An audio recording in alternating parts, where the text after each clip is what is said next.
Bonjour, c'est Ursule encore. On est le 14 janvier 2026. Je viens sonner la trompette aujourd'hui encore et je viens proclamer le retour de notre Seigneur Jésus-Christ.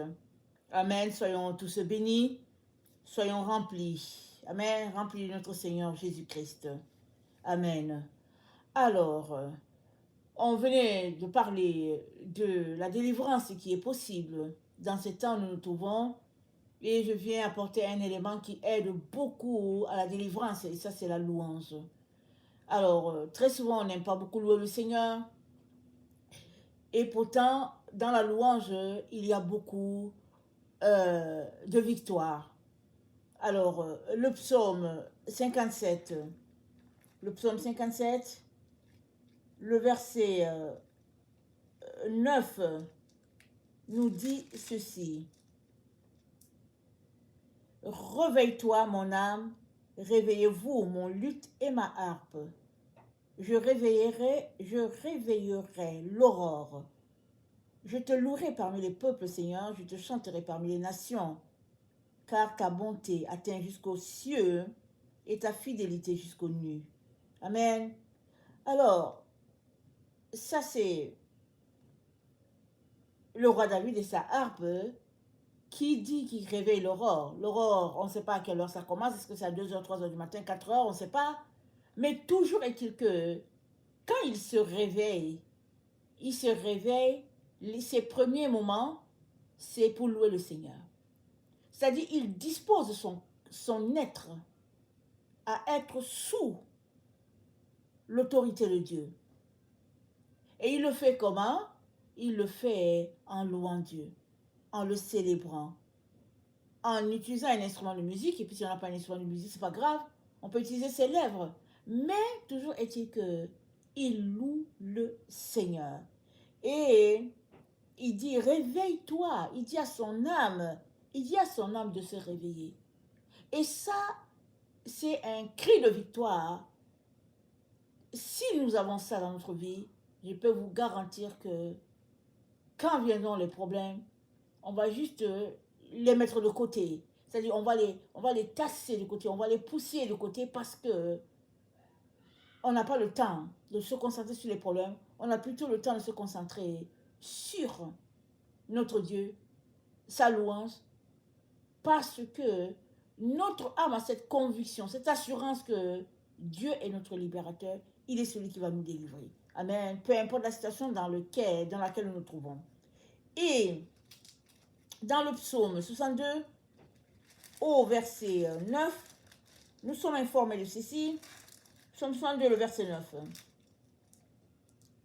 En tout temps, peuple, confiez-vous en Dieu. Répandez vos cœurs en sa présence. Dieu est notre refuge. Alors quand on répand son cœur, on le répand dans la louange, on peut aussi le répandre dans les moments de tristesse. On peut le répandre dans les larmes pour dire au Seigneur, viens à mon secours, Seigneur, viens, aide-moi, soutiens-moi, parce que c'est difficile. Et nous sommes encouragés de répandre notre cœur, pas devant les humains, mais devant Dieu en tout temps. Il sait de quoi nous sommes formés, il sait que nous sommes poussière, et il sait la lourdeur de la situation, et il est capable de venir nous apporter la consolation dont nous avons besoin. Et verset 10, nous sommes dans le psaume 102. Vanité les fils de l'homme, mensonge les fils de l'homme. Dans une balance, ils monteraient tous ensemble plus légers qu'un souffle. Ne vous confiez pas dans la violence et ne mettez pas un vain espoir dans la rapine. Quand les richesses s'accroissent, n'y attachez pas votre cœur. Dieu a parlé une fois, 2 fois j'ai entendu ceci, c'est que la force est à Dieu. C'est à Dieu, c'est en Dieu que se trouve notre force, notre appui, notre soutien. Tout est en Dieu. Donc, peu importe la lourdeur de la situation, peu importe la détresse dans laquelle on pourrait se trouver, il est important de commander à son âme de louer l'Éternel. Souvent, la situation est telle qu'on n'est pas disposé du tout à chanter à Dieu. On n'est pas disposé du tout à le prier. C'est-à-dire, on n'a pas d'entrain pour le faire. Mais c'est recommandé de le faire. C'est de commander à ta personne de quitter le stade de tristesse, de quitter le stade de lourdeur, de somnolence et de se retrouver dans le stade de la jouissance afin que notre personne, telle une machine, puisse se mettre en marche. Dans Philippiens 4, au verset 4, c'est dit, réjouissez-vous toujours dans le Seigneur, je le répète, réjouissez-vous. Que votre douceur soit connue de tous les hommes, le Seigneur est proche. Ne vous inquiétez de rien, mais en toute chose, faites connaître vos besoins à Dieu par les prières et les supplications, avec les actions de grâce, et la paix de Dieu, qui surpasse toute intelligence, gardera vos cœurs et vos pensées en Jésus. Amen. Réjouissez-vous dans le Seigneur, en tout temps réjouissez-vous. Alors tu peux t'arrêter pour dire, mais moi, Seigneur, ma situation est telle que je n'ai pas envie de me réjouir, ou bien je ne peux pas me réjouir, Seigneur, parce que ma situation, c'est une situation où je dois pleurer. Tu peux dire ça. Mais tu pourras aussi décider de dire, ok, Seigneur, c'est compliqué, je vais me réjouir. Et tu peux commencer petit à petit, et alors que petit à petit, ta volonté s'abandonne entre les mains de Dieu, tu vas tout simplement voir que tu es passé du stade de quelqu'un qui était désespéré à quelqu'un qui est maintenant dans une ambiance de joie parce que la personne a décidé de louer Dieu en tout temps. Et le psaume 48, parlant de notre Dieu, nous dit ceci. Le psaume 48, parlant de Dieu. Ça dit, l'Éternel est grand, il est l'objet de toutes les louanges. Dans la ville de notre Dieu, sur sa montagne sainte.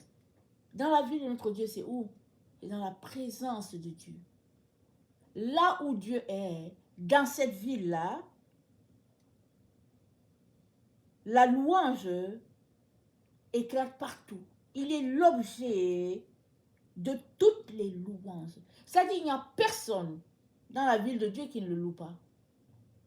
Mais ce n'est pas parce qu'on n'est pas encore arrivé physiquement dans la ville de Dieu qu'on ne peut pas le louer ici sur la terre. Parce que nous sommes le temple du Saint-Esprit. Nous sommes sa maison. Amen. Tu es la maison de Dieu. Alors, tu peux déjà commencer à le louer. Et c'est dit que dans le psaume, je ne sais pas le psaume, Apocalypse, je ne sais plus lequel, c'est dit que quand les hommes se mettent à louer Dieu sur la terre, au ciel, ils embarquent dans la louange. C'est-à-dire que si on se met à chanter une chanson X à ce moment précis, au ciel, ils vont se joindre à nous. Avec la même chanson, ils vont aussi louer le Seigneur, l'Éternel. En d'autres mots, nous déclenchons les louanges du ciel, étant sur la terre. Alors que nous nous mettons à louer Dieu, nous déclenchons les harpes dans la présence divine. Dans cet endroit que nous ne voyons pas, dans la présence de ce Dieu glorieux, la louange part parce que il y a un enfant de Dieu sur la terre qui est en train de le louer, qui est en train de le célébrer. Amen. Et c'est ça que nous devons faire à tous les jours. Amen. C'est dit, belle est la colline, joie de toute la terre, la montagne de Sion.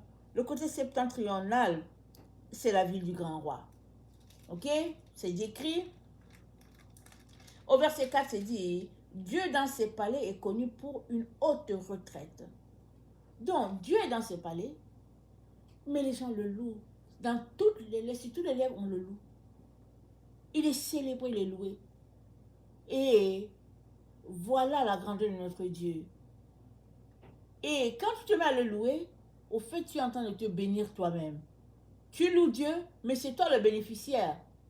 Parce que le retour, ce sont des flashs de joie, des flashs de gaieté, des flashs de l'esprit en toi qui fait tout simplement que tu n'es pas vaincu, peu importe la circonstance dans laquelle tu peux te trouver. Amen.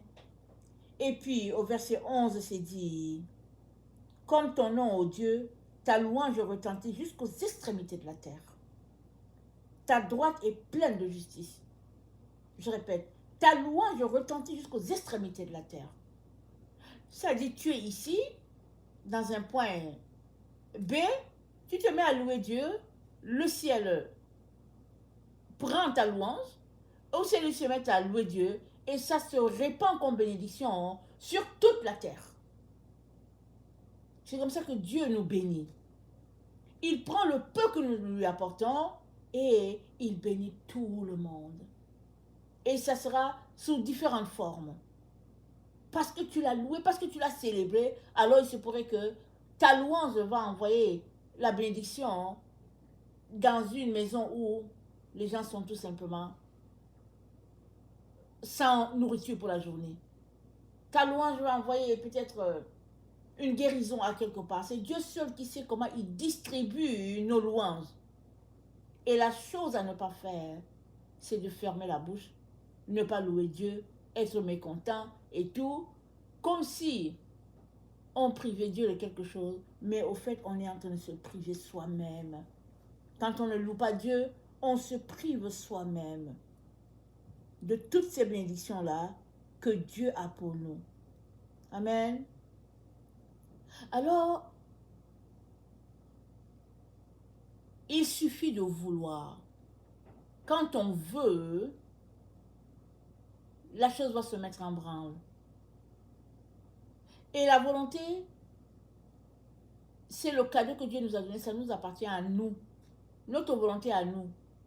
La volonté de l'autre, c'est à lui. Toi, commande à ta volonté de louer Dieu.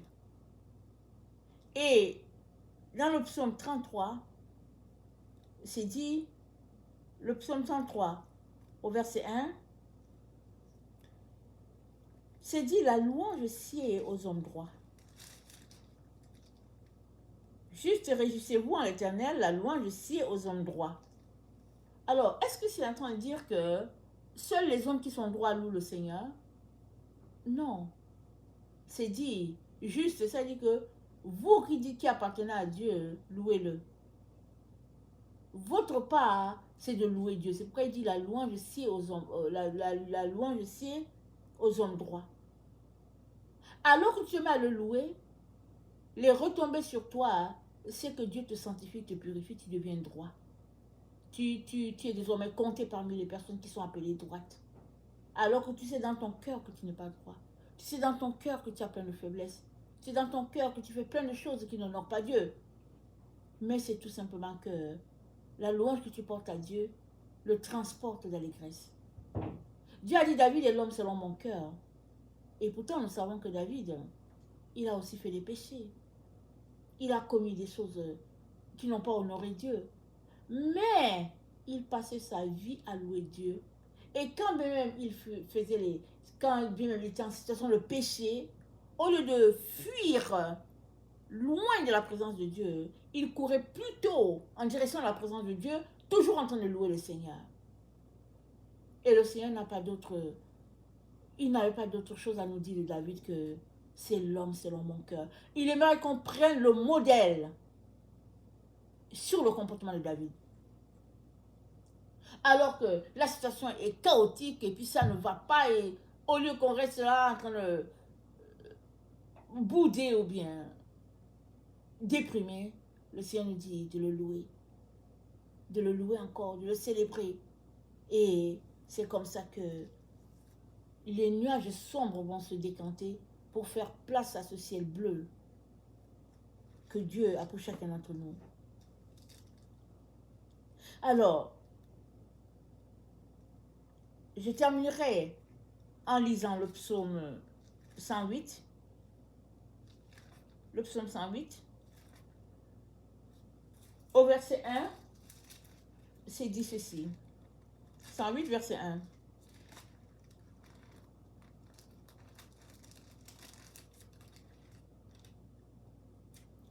Mon cœur est affermi au Dieu. Je chanterai, je ferai retentir mes instruments, c'est ma gloire. Réveillez-vous, mon luth et ma harpe. Je réveillerai l'aurore. Je te louerai parmi les peuples éternels, je te chanterai parmi les nations, car ta bonté s'élève au-dessus des cieux et ta fidélité jusqu'aux nues. Élève-toi sur les cieux, ô Dieu, et que ta gloire soit sur toute la terre. Donc, David dit, je chanterai l'Éternel, je vais faire retentir ma louange, mon instrument. Je vais le louer, je vais le célébrer. Et il commande à son instrument de réveiller l'aurore.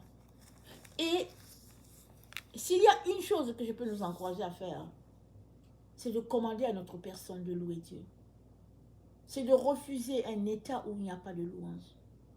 Un état d'esprit, là où on ne peut pas louer Dieu, refusons cela. La Bible dit, quand on loue Dieu, l'ennemi se met en déroute. Rappelons-nous, les murs de Jéricho sont tombés alors que le peuple de Dieu louait l'Éternel. La louange, une arme puissante contre le monde des ténèbres, mais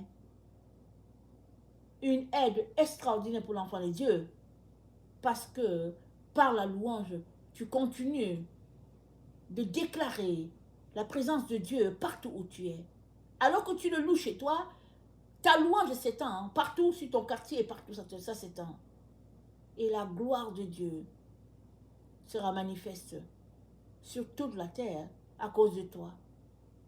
De ta petite louange, Dieu va répandre, il va bénir. Amen.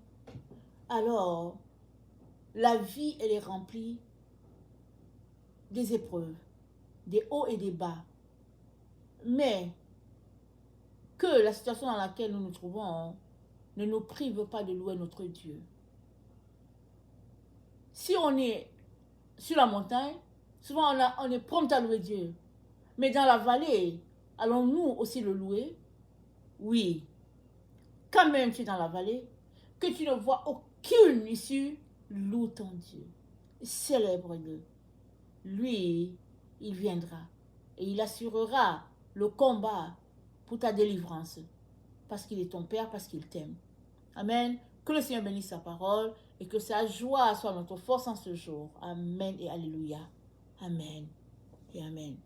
Si tu es quelqu'un qui ne connaît pas le Seigneur, alors je t'invite à lui donner ta vie. Amen. Tu ne peux pas louer le Seigneur si tu ne le connais pas. Il y a beaucoup de gens qui ne connaissent pas Dieu, qui pensent que c'est une affaire de religion, mais c'est une affaire de relation. Amen. Il te suffit d'ouvrir ta bouche, de dire à Jésus, Seigneur, viens dans ma vie, j'aimerais te connaître, j'aimerais être ton enfant, pardonne-moi mes péchés, mes erreurs, et change mon cœur afin que je puisse te ressembler. Amen et alléluia. Un type de prière comme ça, tu viens de t'associer à Jésus-Christ, lui demandant d'être ton maître, et lui, il va venir changer ta vie complètement, faire de toi un être glorieux, parce que c'est ça qu'il veut. Amen. Prends le temps de lire la parole, prends le temps de prier, prends le temps de louer Dieu, prends le temps de demeurer dans sa présence, et lui, amen, il va venir te combler et puis te combler de toutes les bénédictions possibles. Que le nom de notre Dieu soit béni au siècle des siècles. Amen et alléluia, sont tous bénis. Amen.